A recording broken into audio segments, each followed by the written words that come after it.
Batong buhay ay dakilang manunubos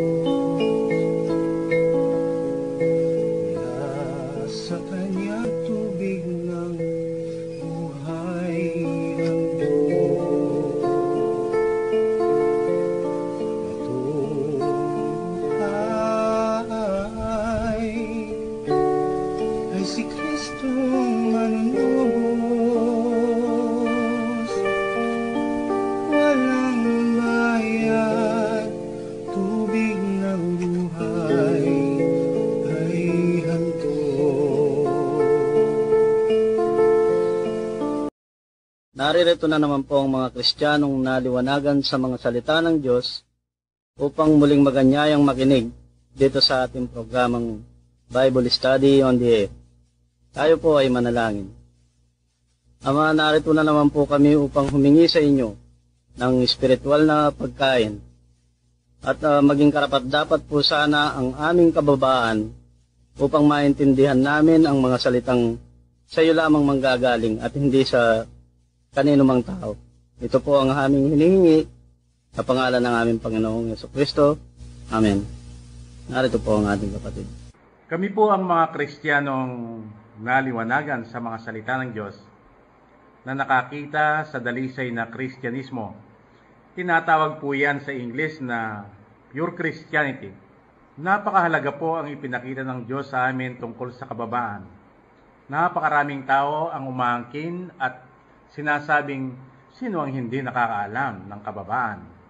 Pero ayon po sa Panginoon, iba pala yung hinahanap niyang kababaan. Ito'y tumutugma sa katangian ng sanggol na hindi gumagamit ng isip at hindi marunong magdamdam. Dito po kami sinubukan ng Panginoon nang ipakita niya sa amin na hindi pala namin siya nakikilala. Kaya sa pamamagitan po ng pag-amin namin sa Kanya, nakita niya ang aming kababaan at siya ay nagpakilala sa amin. At iyan po ang unang biyayang natanggap namin sa Panginoon, ang pagpapakilala mismo ng ating Panginoong Jesucristo. Katulad ng pagkakilala sa Kanya ni Simon Pedro na mababasa sa Mateo 16 mula 16 hanggang 17. Nang tanungin siya ng ating Panginoon, "Sino ako?" Ang sagot ni Simon Pedro, "Ikaw ang Kristo, ang anak ng Diyos na buhay." Mapalad ka, Simon Barjonas. Hindi yan galing sa iyong laman at dugo. Galing yan sa aking Ama na nasa langit. Kung ang ipinagkakaloob ng Diyos ay himala, biyaya, kaya ang pagkakilala kay Jesucristo, ito pala ay malaking biyaya na natanggap ng bawat isa sa amin, katulad ng biyayang natanggap ni Simon Pedro. At kung ang Panginoong Jesucristo ang mayroong kakayahang magbukas ng aklat ayon sa ipinahayag niya kay Apostol Juan sa Apokalipsis Kapitulo 5, yun pala ang susing ginagamit niya sa pagbubukas ay ipinagkaloob niya kay Simon Pedro sapagkat nakilala siya. Nakaparehong susing ipinagkaloob niya sa amin nang makilala namin siya. Dahil po nakasulat, ipinagkaloob ng Panginoong Jesucristo kay Pedro ang susi sa kalangitan. Pero ayon sa kapahayagan mismo ng Panginoong Jesucristo, ito ang susi para mabuksan ang aklat na nakita ni Apostol Juan. Sa pagkabukas ng aklat, nahayag ang katotohanan sa mga salita ng Diyos na siyang patungo sa langit. Iyan po ang nakita ni Apostol Juan sa Apokalipsis Kapitulo 5. Kaya sino pong magsasabing hindi malaking biyaya ang natanggap namin mula sa Panginoon? Kung noon ang naunawaan namin sa aklat na nakabukas, ito ay ang Biblia o banal na kasulatan na kapag binuksan, binasa, pinag-aralan, minemorya, inunawa, tinupad. Akala namin nabuksan ang aklat sa amin. Pero dahil kami ay sakop pa rin noon sa John 8:19 na sinabi mismo ng Panginoong Hesukristo, kung kilala ninyo ako, dapat din ninyong kilala ang aking Ama. Nanatili pa lang sarado ang aklat sa amin. At yan din ang ebidensya, bagamat napakaraming tao ang nagbubukas sa aklat, pero iba-iba ang kanilang unawa rito, nananatili pa rin palang nakasara sa kanila ang banal na aklat. Pero ngayon, malakas po ang aming loob sapagkat nalalaman namin na mayroon kaming tangan-tangang susi at binubuksan ng Panginoong Hesukristo ang banal na aklat, ay hindi na po kayo magtataka kung bakit sa kabila ng hindi naman kami nag-aral sa mga Bible schools at sa mga seminaryo, pero meron po kaming ibinabahagi sa inyong mga katotohanan sa mga salita ng Diyos. At hindi pa rin po kami tumitigil sa pag-anyaya sa inyo. Kung meron kayong mga katanungan, meron kayong mga puna, kami po'y naghihintay sa inyo. Bakit? Bakit malakas po ang aming loob? Dahil po nakabukas ang aklat sa pamamagitan ng susing ipinagkaloob sa amin ng Panginoong Hesukristo. Kaya ngayon pong ipinahayag ng Diyos kung sino ang nagkakaloob ng susi at sa ipinakita ng Panginoon sa atin kanina, bagamat binabasa itong banal na aklat, ito pala ay nanatiling sarado. Ganyan po natin hinihintay at tayo ay humihingi ng habag sa Panginoong Hesukristo para ipagkaloob niya sa atin ang susi ng itong kanyang mga salita ay magbigay kaliwanagan at ito ay magsilbing pagkain ng ating mga kaluluwa. Kagaya po ngayon, nakatanggap na naman tayo ng isang text bilang katanungan na siyang ating tatalakayin. Ganito po ang kanyang pagkakapadala. Ako po ay masugid na tagapakinig sa radyo program ninyo. Ang tanong ko po ay ang tungkol sa Mateo 23 mula 25 hanggang 27. Bakit po sa talatang 25 at 27, tinanggap ni Jesus na malinis ang kanilang labas, samantalang sa talatang 26, di pwedeng malinis ang labas kung di muna lilinisin ang loob. Salamat po. Ito pong kabuuan ng Mateo Kapitulo 23. Dito ipinakita ng Panginoon ang kanyang galit sa mga eskriba at mga pariseo, kung saan pinagsalitaan niya sila ng masasama at masasakit. Isa nga po itong talatang hiniling sa atin, na kung saan ay sinabi niyang itong gawain ng mga pariseo ay kanilang nililinis ang labas ng saro at pinggan, pero binabaliwala nila ang paglilinis sa loob. Kaya sila ay tinawag na mga bulag at tinuruan sila kung ano ang dapat. Kailangan palang mauna muna ang loob at pagkatapos susunod lamang ang sa labas. At gayon din ay inialintulad sila sa isang libingan na sa labas ay napakaputi, pero sa loob ay puno ng kalansay at mga patay na tao na sa harapan ng Diyos ay nakaririmarim. Para po maunawaan natin kung paano pa lamang ipinasulat ng Panginoon, narito po ang ating kapatid para basahin ito. Narito po ang Mateo 23 mula 25 hanggang 27. Sa aba ninyo mga eskriba at mga pariseo, mga mapagpaimbabaw, sapagkat inyong nililinis ang labas ng saro at ng pinggan, tatapat sa loob ay puno sila ng panlulupig at katakawan. Ikaw bulag na pariseo, linisin mo muna ang loob at ng saro at ang pinggan, upang luminis naman ang kanyang labas. Sa aba ninyo mga eskriba at mga pariseo, mga mapagpaimbabaw, sapagkat tulad kayo sa mga libingang pinaputi na may anyong maganda sa labas, tatapwat sa loob ay puno ng mga buto ng mga patay na tao at ng lahat ng karumalduman. Kung gagamitin po natin ang ating sariling unawa ay parang napakaliwanag na nitong sinabi ng Panginoon. Pero katulad po ng ipinahayag sa atin kanina, na kailangan ng Panginoong Jesucristo, na tayo ay bigyan niya ng susi para ito ay mahayag sa atin. Kaya tayo ay maghihintay sa Kanya. Habang tayo po ay naghihintay, katulad po ng ating ginagawa, kami muna ay magbabahagi muna sa inyo. Noong pong panahong lubusan kaming nagdidepende sa aming mga mangangaral tungkol sa kaligtasan, sapagkat ang paniniwala po namin, sila ang binigyan ng Diyos ng kakayahan para magpaliwanag sa Kanyang mga salita. Ganyan po kami nagdidepende, nakikinig at naniniwala sa kanilang mga sinasabi. Narito po ang mga kapatid para magbahagi sa atin ngayon kung ano ang ipinaliwanag sa amin noon ng aming mga mangangaral. Sa akin pong nakagis ng reliyon sa Iglesia Katolika, tungkol po dito sa nabasang talata, paglilinis sa labas at paglilinis sa loob. Ang turo po ng aming mga mangaral na pare dito, tungkol sa paglilinis sa loob, kailangan unahin mo muna ang tungkol sa Diyos.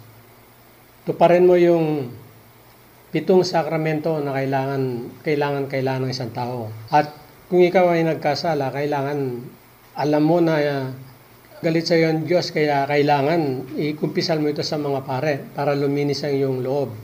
At kung mayroon ka rin ginagawang mga kabutihan, kailangan wag mo nang ibandera. Sarili mo na lang yon sa iyong loob. At saka wag kang gagawa ng anumang bagay na hindi kanais-nais sa mata ng Diyos. Yun ang sa loob. Ngayon, yung sa labas naman, yung wag kang magnanakaw, wag kang magsisinungaling, wag kang gagawa ng mga labag sa kagustuhan ng Diyos. Kailangan tinutupad mo ang kagustuhan ng Diyos para maipakita mo malinis ang labas. Ako po ay galing sa mga Pentecostal Charismatic. Sa akin pong tagapagturo ang sabi niya, kaya nagagalit ang Panginoon sa mga eskrib at pariseo. Ang kanyang inuutos ay ayaw tanggapin. Tayo ay tinatanggap nating lahat, sabi niya. Halimbawa, yung una, tayo ay inugasan natin ng loob, sabi niya. Tinanggap natin ang Panginoon bilang tagapagligtas natin, sabi niya. Panginoon at tagapagligtas ng buhay natin. Kaya unang nalinis ang loob, sabi niya. At yung pong sa labas, dahil dinasal po namin ang aking mga bisyo na sabi niya, kung gusto mong maalis yan, ilapit natin sa Panginoon. Naalis po ang aking pag-inom ng alak, paninigarilyo, yung mga iba't ibang bisyo. Kaya sabi po ng aming tagapagturo, tignan mo kapatid, inuna natin ang loob pagkatapos ang labas. Kaya ito, patutuo ka sa mga ibang tao. Kaya kung meron po kaming fellowship na sa iba't ibang lugar, ang sabi niya, gusto kong magpatutuo si Brother Boyce. Yun po ang alam ko nung kasama ko po ang mga Pentecostal Charismatic. Sa bawat pagtalakay po natin sa mga salita ng Diyos dito sa ating programa, hindi na po kami nagtataka kung bakit kapag hinahayaan namin ng Diyos ang siyang magpaliwanag sa kanyang mga salita, ay hindi namin kayang arukin ang kanyang nagiging pamamaraan. Kaya hindi po nakakagulat na kung minsan kapag mayroon tayong nabasa na nagtanong sa ating Panginoong Jesucristo, ang sagot niya ay napakalayo. Pero kung maghihintay lamang yung nagtanong, ay makikita ang kaliwanagan sa isasagot sa kanya ng Panginoon. Katulad po nitong ating tinatalakay ngayon. Sa narinig natin sa ating Panginoong Jesucristo, sa kanyang pagpapahalaga, sa kalinisan sa labas, at sa naging mga patotoo ng mga kapatid kanina, hindi po nakapagtatakang ang Diyos ay inaasahan niyang makita ito sa lahat ng mga tao dahil mayroon po siyang ginawa para ang kalinisan sa labas ay makita niya sa lahat. Kagaya po nitong ipinasulat niya sa Mateo 5:45 na kung saan ay pinauulanan ng Diyos sa mga masasamaman o sa mga mabubuti man. Mateo 5:45. Upang kayo'y maging mga anak ng inyong Ama na nasa langit, sapagkat pinasisikat niya ang kanyang araw sa masasama at sa mabubuti, at nagpapaulan sa mga ganap at sa mga hindi ganap. Sa makatwid ay pareho pala niyang ibinibigay ang liwanag sa mga masasama at sa mabubuti patungkol sa kalinisan sa labas. At sa narinig po nating binasa ng kapatid, pinapaulanan ng Diyos. Ano po ba ang ulan sa Panginoon? Huwag po ninyong kalilimutan ang sinabi ng Panginoon bilang gabay natin. 1:3-12. Ako ay nagsalita ng makalupang bagay para lalo ninyong maunawaan ang makalangit na bagay. Sa ating pong nauunawaan, ano po ba ang ulan? Ito ay tubig. Ano po ang tubig ayon sa Diyos? Ayon po sa Efeso 5:26, na ang tubig pala ay sumisimbolo sa kanyang salita. Efeso 5:26, upang kanyang pakabanalin ito, na nilinis sa pamamagitan ng pag-uugas ng tubig na may salita. Tama nga po, sa tinatalakay nating sinabi ng Diyos sa kalinisan sa labas, kapag sinunod nga ng mga tao ang titik sa salita ng Diyos, lilinis ang kanilang labas. Hindi sila magnanakaw, hindi sila papatay, hindi sila magsisinungaling. At kaugnay po niyan, tignan natin ang isang pangyayari sa buhay ng Panginoong Jesucristo. Pagkatapos sumunod sa Kanya ang napakaraming tao, na sa English tinatawag po yung great multitudes. Sa pagmamahal ng Panginoon sa kanila, pinakain ng tinapay at isda. At lahat sila ay nangabusog. At dahil po dito sa ating tinatalakay, ay ginamit ng Panginoon yung saro at pinggan. Ano po kaya ang kaugnayan naman ng tinapay at isda sa pinggan at saro? Kung ang pinggan ay lalagyan ng pagkain, sa makatwid yung tinapay, yun ang nakalagay sa pinggan. Yung pong isda at saro, ang isda pagkain din. Pwede bang ilagay ang isda sa saro?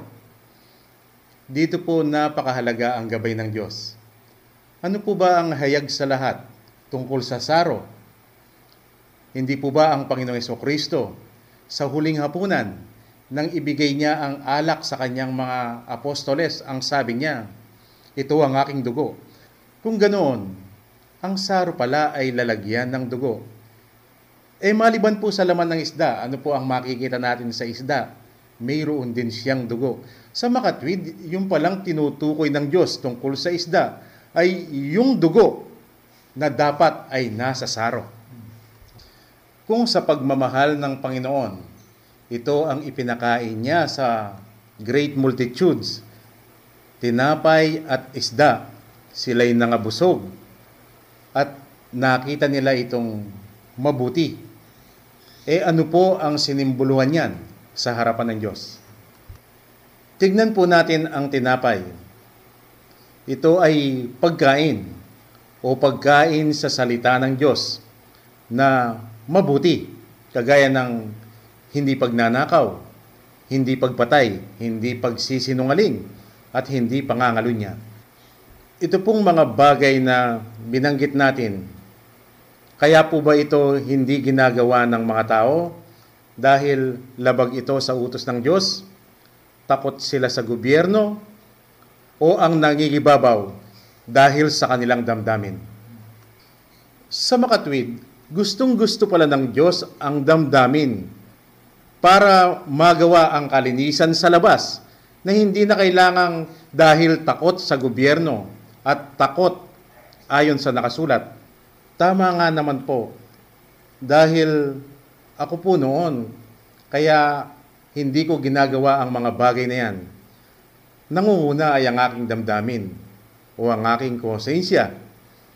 At ganyan din ang nararamdaman ng maraming tao, kaya hindi sila pumapatay, hindi nagnanakaw, hindi nagsisinungaling at hindi nangangalunya. Muli po natin ngayong balikan yung great multitudes. Pagkatapos silang pakainin ng tinapay at isda, sila'y nakabusog, nakita nilang mabuti. Pero mayroong sinabi ang Panginoon sa kanila. Basahin po natin itong 1:26. 1:26. Sinagot sila ni Jesus, sinabi, "Katotohanan, katotohanan sinasabi ko sa inyo, ako inyong hinahanap, hindi dahil sa inyong nakakitang mga tanda, kundi dahil sa kayo'y nagsikayin ng tinapay at kayo'y nangabusog." Huwag po nating kalilimutan na itong tinatawag na great multitudes ay mga alagad o disipulo ni Kristo, ayon po sa nakasulat. Pero bakit po kaya pagkatapos nilang kumain ng tinapay at isda at tinignan namang itong mabuti, bakit po kaya sinabi ito ng Panginoon sa kanila? Ano po kaya ang nakita ng Panginoong Hesukristo? Dito na po ipapahayag ng Diyos ang dalawang klaseng alagad o disipulo. Ano po ba ang nakita ng Panginoon sa kanila? Pakinggan po nating magsalita si Hesukristo dito sa 1:53 hanggang 56. 1:50 mula 53 hanggang 56. Sinabi nga sa kanila ni Jesus, "Katotohanan, katotohanan sinasabi ko sa inyo, maliban ng inyong kanin ang laman ng anak ng tao at inumin ang kanyang dugo ay wala kayong buhay sa inyong sarili. Ang kumakain ng aking laman at umiinom ng aking dugo ay may buhay na walang hanggan, at siya aking ibabangon sa uling araw. Sapagkat ang aking laman ay tunay na pagkain, at ang aking dugo ay tunay na inumin. Ang kumakain ng aking laman at umiinom ng aking dugo ay nananaan sa akin at ako'y sa kanya." Ito pong mga alagad na kumain ng isda at tinapay, bakit hindi nila maunawaan ang sinasabi ng Panginoon? Basahin po natin itong 1:60. 1:60. Marami nga sa kanyang mga alagad nang kanilang marinig ito ang nagsasabi, "Matigas ang pananalitang ito, sino ang makakarinig noon?" Bakit po kaya hindi nila maunawaan ng Panginoon? Mga alagad naman niya sila. At dahil po dito, iniwan nila ang Panginoong Hesukristo. Basahin po natin itong 1:66. 1:66. Dahil dito ay marami sa kanyang mga alagad ay nagsitalikod at hindi na nagsasama sa kanya. Hindi po ba maliwanag, bagamat sila ay kumain ng tinapay at isda, ay iniwan nila ang Panginoon dahil hindi siya nakilala. Pero gayon paman, kahit marami ang umalis at nagsitalikod, mayroon naman kakaunting hindi umalis at nanatili. Ano po ang nakita ng Panginoon sa kanila? Basahin po natin itong 1:67 hanggang 69. 1:6 mula sa 67 hanggang 69. Sinabi nga ni Jesus sa 12, "Ibig ba ninyong magsialis din naman?" Sinagot siya ni Simon Pedro, "Panginoon, kanino kami magsiparoon? Ikaw ang may mga salita ng buhay na walang hanggan, at kami nagsisampalataya at nakilala namin na ikaw ang banal ng Diyos." Pansinin po ninyo, itong tunay na sinabi ng Diyos ay ginawang malabo sa Tagalog. Kaya babasahin po natin sa English ng King James. John 6:67-69. Then said Jesus unto the 12, Will ye also go away? Then Simon Peter answered him, Lord, to whom shall we go? Thou hast the words of eternal life, and we believe and are sure that thou art that Christ, the Son of the living God. Ano po ba ang nakita ni Jesucristo doon sa mga naiwan na gusto namang ipakita sa atin ng Panginoon. Ano po ang narinig nating sinabi ni Simon Pedro? Hindi po ba yan din ang kanyang sinabi nang makilala niya ang Panginoong Hesukristo sa Mateo 16 hanggang 17? Sabihin niya kay Jesus, "Ikaw ang Kristo, ang anak ng Diyos na buhay." At ang sabi ng Panginoon sa kanya, "Mapalad ka, Simon Barjonas, hindi yan galing sa iyong laman at dugo, galing yan sa aking Ama na nasa langit." Ang pagkakilala pala ni Simon Pedro sa ating Panginoong Hesukristo ay isang himalang nanggaling sa langit. Kaya nakita niya na sa Panginoon nanggagaling ang mga salitang nagbibigay buhay. Ito po ay sa pamamagitan ng pagkakilala ni Simon Pedro sa dalawang papel ng Panginoon. Kaya doon lang po pwedeng kainin ang mga salitang nagbibigay buhay. Gaano po ba kahalaga ang dalawang papel na ginagampanan ni Jesus? Sa kanyang papel na anak, doon po niya ibinibigay ang halimbawa ng pagpapakababa. At sa kanyang papel na ama, ay doon niya ipinapahayag ang gusto niyang mensahe na ninanais sa kanyang mga salita. At sa mga ipinahayag ng Diyos sa atin, yun po palang ginugusto niyang mensahe sa kanyang mga salita, ang kanyang inaasahang hingin natin sa kanya dito sa ating tinatalakay. Halimbawa, itong Mateo 23:25, "Sa aba ninyo, mga eskriba at mga pariseo, mga mapagpaimbabaw, sapagkat inyong nililinis ang labas ng saro at ng pinggan, datapwat sa loob ay puno sila ng panglulupig at katakawan." At dahil po ginamit ng Diyos ang saro at ang pinggan, yan po pala ang tinutukoy niyang kalinisan sa labas. Pero dahil ang mga pariseo ay bulag, hindi nakita na ang loob ay napakarumi pa rin. Ayon po sa Panginoong Hesukristo, itong mga pariseo na nililinis ang labas ng saro at pinggan. Pero ano po kaya itong sinabi ng Panginoon tungkol sa laman ng saro at pinggan? Tignan po ninyo ang karunungan ng Diyos dahil gusto niyang mayanig ang tao at magising. Ayon po sa kanyang ipinahayag tungkol sa kanyang mga salita, Hebreo 4:12, na ang Diyos pala ay masakit magsalita. Taliwas po ito sa nauunawaan ko noon. Kung ang Diyos ay masakit magsalita, ano po kaya ang ipapakita niya sa atin tungkol dito sa ating tinatalakay na kung saan ay nililinis ng mga pariseo ang labas ng saro at pinggan? Kung ang laman ng pinggan at saro ay ang salita ng Diyos, nililinis ng mga pariseo ang labas nito. Ayon sa salita ng Diyos, bawal ang magnakaw. Hindi sila nagnanakaw sa nakikita ng mga tao o hindi sila nagnanakaw sa mga tao. At ayon din sa salita ng Diyos, huwag kang papatay, hindi rin po sila pumapatay.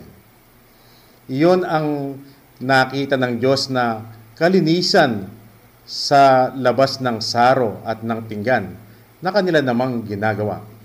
Pero huwag po natin kakalimutan ang sabi ng Panginoon sa kanila. Pero ang loob, sabi niya, puno ng panlulupig at katakawan. Sa makatwid, kung hindi sila nagnanakaw sa mga tao, sila naman pala ay pinagnanakawan nila ang Diyos. Ano po ang ninanakaw nila sa Diyos bilang loob ng saro at pinggan? Yun pa rin pong sinabi ng Panginoon sa kanila, huwag kayong patatawag ng guro o rabi o pastor, sapagkat ang mga titulong yan ay nauukol lamang sa Diyos. At ang sabi pa niya doon sa versikulo 9, huwag kayong patawag na ama, sapagkat iisa lamang ang inyong ama. Ito po ay patungkol sa loob ng saro, kaya sa mata ng Diyos, sila ay mga magnanakaw. At kung sa labas o sa nakikita ng mga tao, hindi sila pumapatay, hindi sila pumatay kailanman, Pero sa mata ng Diyos, sila ay mamamatay tao. Ano po ang kanilang pinapatay? Po'y sa pamamagitan ng kanilang mga maling doktrina, sa hindi nila pagkaunawa sa salita ng Diyos, na ayon sa Panginoon, sila ay mga bulag. Kaya ang lahat ng taong naniniwala sa kanila, kamatayan ang hahantungan sa mata ng Diyos. Ang loob ng saro na tinutukoy ng Panginoon na punong-puno sila ng panlulupig at katakawan. Kaya gayon na lamang po ang galit ng Panginoon sa kanila. Ang sabi nga niya sa Mateo 23:13, ayaw na nga nilang pumasok sa kaharian ng langit, pati yung mga gustong pumasok ay kanila pang hinahadlangan. At gaano po sila kasama? Sila ay masisipag. Masisipag silang maglibot sa dagat man o sa lupa para makahanap ng kanilang magiging kakampi. Pero ginagawa naman nila itong makaibayong anak ng impyerno. Ito po ay dahil sa kanilang maling katuruan. Basahin po natin ang Mateo 23:15. Mateo 23:15. Sa aba ninyo mga iskriba at mga pariseo, mga mapagpaimbabaw, sapagkat inyong nililibot ang dagat at ang lupa sa pag-anap ng isa ninyong makakampi. At kung siya'y magkagayon na, ay inyong ginagawa siyang makaibayo pang anak ng impyerno kaysa inyong sarili. Sino po ang maniniwala dito? Marami pong hindi maniniwala dahil hindi nila nakikita ang loob ng saro at ng pinggan. Ano po ba ang laman ng loob ng pinggan at ng saro? Yung pong sinabi ni Jesucristo sa mga alagad o disipulo na hindi nila maunawaan, kaya sila ay umalis at iniwan ang Panginoon. Ano po yun? Ang kapahayagan ng banal na Espiritu sa salita. Ano po ba ang basihan sa pagkaunawa sa salita? Yung sinabi ng Panginoon tungkol kay Simon Pedro, ang pagkakilala kay Jesus sa pamamagitan ng himalang galing sa langit, kaya malalantad ang kanyang dalawang papel, papel ng Ama at papel ng Anak. Pero narito po ang tanong, kung yung sinabi ng Diyos na nagpapatawag ng guro, rabi, pastor, father, ang tinutukoy niyang bulag, pwede po kayang lokohin naman ng Diyos kung hindi na magpapatawag ng ganyan at patatawag na lamang ng brother. Pero tignan po natin kung paano sila ilalantad ng Panginoon. Kung sila ay nagpapatawag lamang ng brother, pero bakit nagpapatingala sila sa mga tao? At sila ang namumuno sa mga tao? Hindi po ba ang ibig sabihin ng Panginoon na kayo'y magkakapatid lamang? Kayo ay pantay-pantay lamang. Bakit tinitignan nila ang kanilang sarili na mas higit at mas mataas kaysa sa lahat? Ano po sila sa mata ng Diyos? Lalo po silang napasama, lalong lumabas ang mas higit na pagpapaimbabaw sa kanilang sarili. Dahil lalo po nilang malilinlang ang kanilang mga tagasunod sapagkat ikakatwiran nitong kanilang mga miyembro, ay hindi namin ginagawa yan. Kaya kami, tinatawag lang naming brother. Hindi kami tumatawag ng pastor, rabi, father. Pero sa hindi po nila nalalaman, lalo silang nabulid sa masama.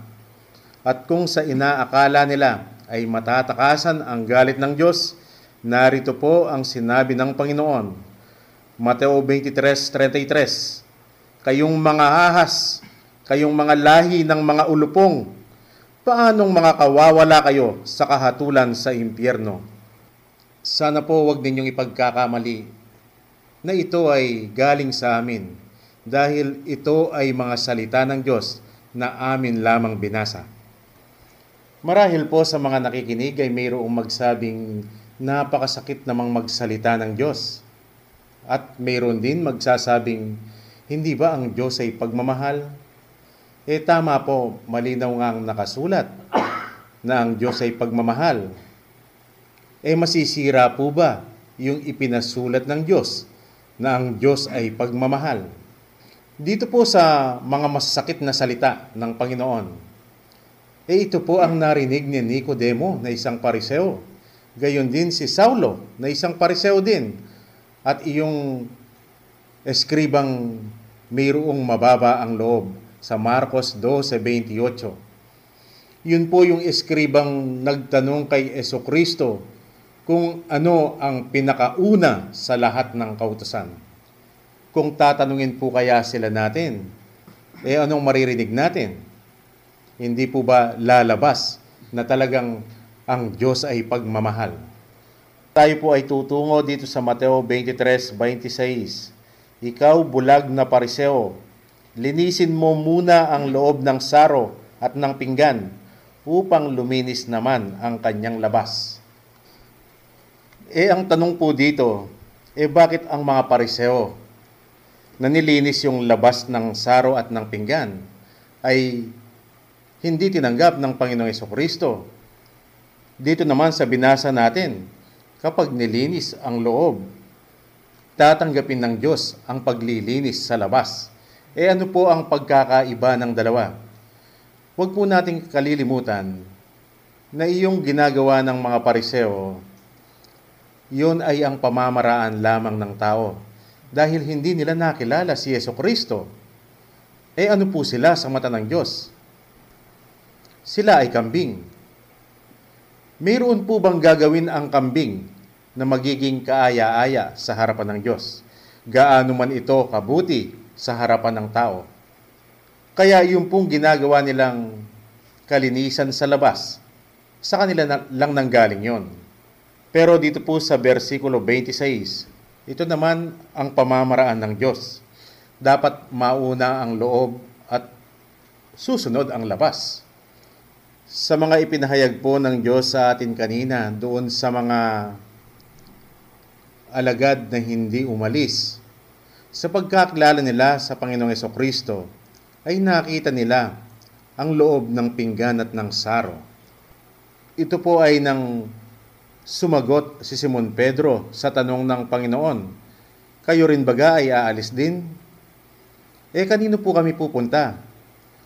Sa inyo po nang gagaling ang salitang nagbibigay buhay. At kami ay naniniwala at sigurado na ikaw ang Kristo, ang anak ng Diyos na buhay. Hindi po ba napakaliwanag kaya hindi sila umalis? Wala po silang kaduda-duda na tunay nga nilang nakilala ang Panginoong Jesucristo, kaya naunawaan ang kanyang mga salita. Sa pamamagitan ng pagkakilala sa kanya sa dalawang papel na ginagampanan, na siyang idinidiin ng Panginoong Jesucristo sa mga pariseo para makita nila ang loob ng pinggan at ng saro. Dahil kailanman ay hindi pala po pwedeng makita ang loob ng pinggan at ng saro kung hindi nakilala si Jesucristo, sapagkat hindi nila mauunawaan ang ibig sabihin ng loob ng pinggan at ng saro. At dahil hindi nakilala ng mga pariseo ang Panginoong Jesucristo, kung ganoon, kahit ano palang kabutihan ang gawin ng mga pariseo, gaano man ito kabuti sa mata ng mga tao, kailanman ay hindi tatanggapin ng Panginoon. Yon ang ipinahayag ng Diyos kay Isaias sa Isaias 54:6, nang sabihing, ang lahat ng aming katuwiran ay basahang marumi lamang sa harapan ng Diyos. Kung ganoon, kaya pala napakasakit magsalita ng Panginoon dahil iyon ang kanyang pamamaraan, iyon ang kanyang pansugat. Ano po ang kailangan ng taong nasugatan? Mangangailangan siya ng gamot para mapagaling ang kanyang sugat. Ano pong ibig sabihin nun? Kapag nakita ng tao o inamin na siya ay nasugatan, siya pala ay pagagalingin ng Diyos. Pero doon sa mga patuloy na magmamatigas, hindi nila makikita na sila ay nasugatan, kaya hindi sila pagagalingin ng Panginoon. Bagamat sila ay nasaktan, pero kung ipinagpatuloy nila ang kanilang pagmamatigas sa harapan ng Diyos, yun ang patunay na hindi man pala sila nasugatan. Narito po ang sinabi ng Diyos sa mga tatanggap sa kanyang mga salita o sa mga nakakita na sila ay sinugatan ng Panginoon. Job 5:18. Sapagkat siya'y sumusugat at nagtatapal, siya'y sumusugat at pinagagaling ng kanyang mga kamay. Sino po ang nakakita nito? Yung pong binanggit natin kanina, Nicodemo, si Saulo ng Tarsus, at iyong eskribang mayroong mababa ang loob, na nagtanong kung alin ba ang pinakauna sa lahat ng kautusan, Marcos 12:28. At sa mga nasaktan na sa ipinahayag ng Diyos ay hindi man pala nasugatan, ito ang pagsasalarawan niya sa kanila. Mateo 23:27. Sa aba ninyo, mga eskriba at mga pariseo, mga mapagpaimbabaw, sapagkat tulad kayo sa mga libingang pinaputi, na may anyong maganda sa labas, datapwat sa loob ay puno ng mga buto ng mga patay na tao, at ng lahat na karumal-dumal. Alam mo kaibigan, itong ipinadala mong katanungan sa amin, bagamat ito ay tumutukoy sa mga kambing, pero kami rin ay nasaktan dahil sa ipinahayag ng Diyos na sa mga kambing, yung ginagawa nilang paglilinis sa labas ay hindi man pala katanggap-tanggap sa Kanya.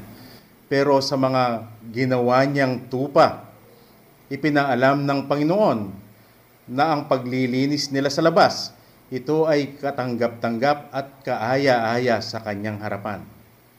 Pero itong tinalakay natin ay nagsilbing salamin sa bawat isa na nakita namin sa aming sarili na hindi man pala namin ipinagkakaloob sa Diyos yung Kanyang inaasahan. Dito po sa pinag-aralan natin, particularly dito po sa Mateo 23:26, na ganito po yung sinasabi, "Thou blind Pharisee, cleanse first that which is within the cup and platter, that the outside of them may be clean."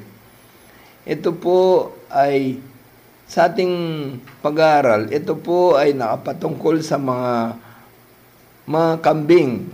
Nililinis yung sa labas. Ito man po ay hindi katanggap-tanggap sa Diyos dahil ang sa loob ay hindi malinis, dahil nasabi pong hindi malinis ng Diyos kasi hindi man nila nakilala kung sino ang Diyos. Dito naman po sa mga tunay na anak ng Diyos, ito po ay nagsilbing pagkain din dahil hindi po exempted itong mga tupa dito. Kung sa ating pagkakilala sa Panginoong Jesucristo, unti-unti pong lumilinis yung sa loob, dapat po sumusunod yung kalinisan sa labas na sinasabi po sa ating pag-aaral na iyon naman po ay katanggap-tanggap sa Diyos. Kung ikaw ay isang Kristiyano o tupa o anak ng Diyos, yung kalinisan sa labas, ang pagkain po ng mga anak ng Diyos dito o mga Kristiyano, bagamat nalilinis tayo sa loob, parang hindi pa natin nakikitang dumilinis ang sa labas.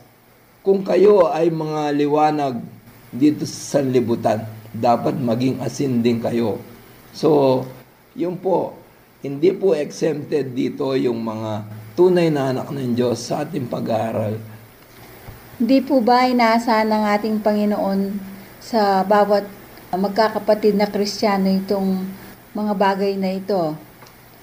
Unang-una, bilang naging modelo sa ang ating Panginoon, yung paggawa ng tama sa buhay na pisikal, katulad ng pagiging masipag sa paghahanap buhay. Ang pakikipagkapwa po natin, kunyari po, meron po tayong kasunduan na makikipagkita. Yung pong isang salita at saka yung mga virtues ng punctuality, honesty, sincerity, at saka po yung honest po tayo sa pakikipag-deal sa mga tao, kapatid man po natin sila sa pananampalataya o hindi. Dahil ang pagiging asin ay makita po sa bawat kapatid o Kristiyano ang naging ehemplo ng ating Panginoon Hesus.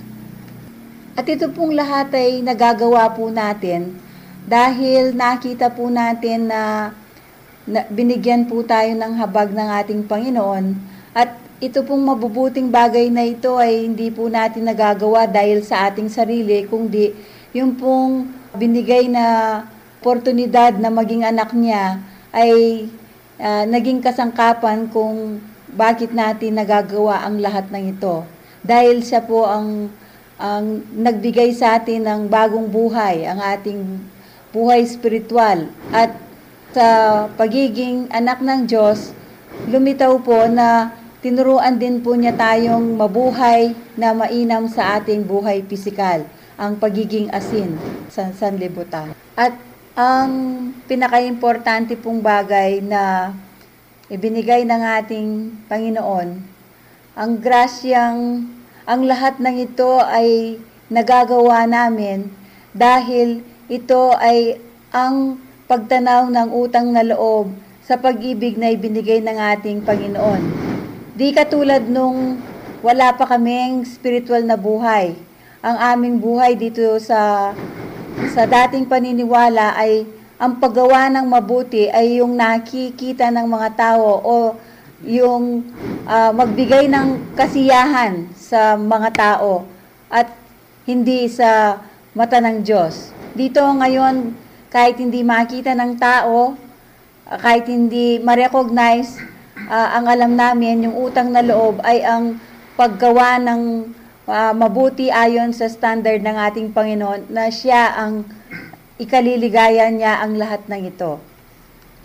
Ito pala ang ibig po niyang sabihin na kung hindi po sa Kanya ay wala tayong magagawa.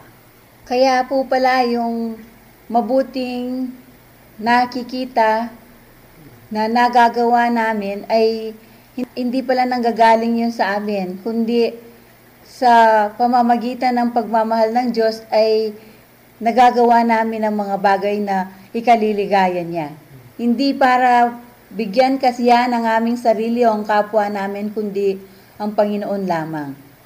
Sa mga ipinahayag po ng Diyos sa atin, ganyan po sinasabi ng Panginoon sa kanyang mga pinili. Mag-ingat kayo, sapagkat tayo palang mga pinili ng Diyos. Pupwede tayong maging asin ng sanlibutan, pupwedeng dahil sa business, o kaya ay para mapasaya lamang natin ang ating sarili. Kanino po natin makikita na siya ay naging asin ng sanlibutan? Alang-alang sa Diyos. Wala po itong duda. Sa Panginoong Jesucristo, sa kanyang papel na anak, paano natin nakita ito sa kanya? Wala pong ibang bukang bibig ang Panginoon kung hindi ang kanyang ama. At siya ang nagsalita na wala siyang magagawa kung hindi lamang ibibigay ng kanyang ama. Malimit po nating marinig na sinasabi niyang kakilala niya ang kanyang ama. Kaya kung ano po ang makapagbibigay ligaya sa kanyang ama dahil kakilala niya, iyon ang kanyang ginagawa. At ang Panginoon sa kanyang papel na anak, siya lang ang makakapagsabing ang lahat ay sa kalwalhatian ng Diyos. At bilang modelo o panganay sa mga magkakapatid, iyon ang inaasahan niya sa kanyang mga nakababatang mga kapatid. Meron pong gustong magpatotoo. Pakinggan po natin siya. Sa lahat po ng mga nakikinig, po ay isang dating guro. Dati po akong Katoliko. Sa tinagal-tagal ko po sa Katoliko, parang wala po akong nararamdaman na pagbabago sa buhay ko. parang routine na lang po yung nangyayari sa akin. Hanggang sa makilala ko po yung mga kaibigan ko po, yung mga Methodist. Sumama sa kanila na mag-Bible study. Kung ilang taon po yan. Pero para pong wala pa rin. Parang may kulang pa po sa akin. Mayroon po akong hinahanap na hindi ko alam kung ano yun. Hanggang sa po matagpuan ko, ito po ay nagsimula nung minsan nakakwentuhan ko ang isang naging estudyante ko, si Bert. Nag-share po sa akin tungkol sa naging buhay niya sa pananampalataya. Dati po siyang ministro. Ang nagkapagtataka po, napahasel po ako bakit ministro na siya. Bakit naisipan pa niyang lumipat sa ibang, di po naman sinasabing sekta, no? Parang isang grupo ng mananampalataya. So, naging ano po yun, parang naging hamon po sa akin. Ano bang meron dito na pinuntahan niya? Ganon po yung pinag-aralan ko. Hanggang sa tuwi na nakakausap kami, nagsishare siya. Meron pong kapangyarihan na parang may nagbubulong sa akin. No? Hanggang po sa binuksan ng Bible. Tapos po nagpalitan kami ng puro-kuro. Sa simula po, hindi ko maintindihan. Totoo po, nababasa ako. Alam kong basahin Bible, pero hindi ko po maintindihan yon. Tapos po, yun, pinaliwanag ni Bert sa akin na hanggat hindi ka nagpapakumbaba, hindi mo nga makikilala. Siguro po, tama siya. Napatunayan ko po sa sarili ko yon. Tapos sinabi ni Bert na kailangan magpakumbaba ka. Hanggat makikita ng Diyos ang nagpapakumbaba ka, hindi mo siya makikilala. Hindi siya magpapakilala sa iyo, sabi niya. Ang ginawa ko, isinuko ko po yung buhay ko. Lahat-lahat, iniwan ko po yung pananabahan sa Methodist. Kasi po parang hindi na ako nabibless doon. Yung nababasa ko, tsaka yung naririnig ko sa simbahan, sa kapilya, naglalaban po. Hanggang sa umalis na po ako. Nagsishare na lang po kami ni Bert tungkol sa katotohanan. Na ang katotohanan, inalis niya ako doon sa mga tradisyon na dati na nakalakhan ko. Totoo nga po, lumaya ako sa mga maling paniniwala. Ang dapat mo lang palang talagang paniwalaan na iisa lang ang Diyos at siya si Jesucristo. Nasa bastundaan na ako. Sa napag-aralan ko po, nalaman ko po na hindi mo pala pwedeng mahalin ng Diyos na hindi mo kilala. Nakilala ko po ang Diyos na sinasamba ko ngayon dahil sa pag-aaral po namin, nakilala ko po na ang Diyos ay isang espiritu gumawa ng isang covenant pa ay mamatay. Pero hindi pwedeng mamatay ang isang espiritu. Kaya po ang ginawa ng Diyos, siya nagkatawan tao. At ito po nga po ay siya si Jesus na nabuhay bilang tao upang maging modelo sa mga tao, magpakumbaba sa Ama na may tatabaging Ama na siya ang pinakapanganay na anak ng Diyos. Siya po ang ating tagapamagitan sa Ama. Sa covenant na pong ginawa ng Diyos, dapat na mamatay siya. Nagkatawan tao po ang Diyos Ama at ito po nga ay ang Panginoong Yesus. Kung hindi po mangyayari yon, hindi matutupad ang ginawang covenant ng Diyos sa atin. Yung inheritance na ipagkakalob niya sa atin na siya bilang Diyos ay hindi mapapasa atin ang kanyang espiritu. Noon, ang kilala kong Jesucristo ay anak ng Diyos lamang. Nakilala ko na ang tunay na tagapagligtas ay ang Diyos Ama.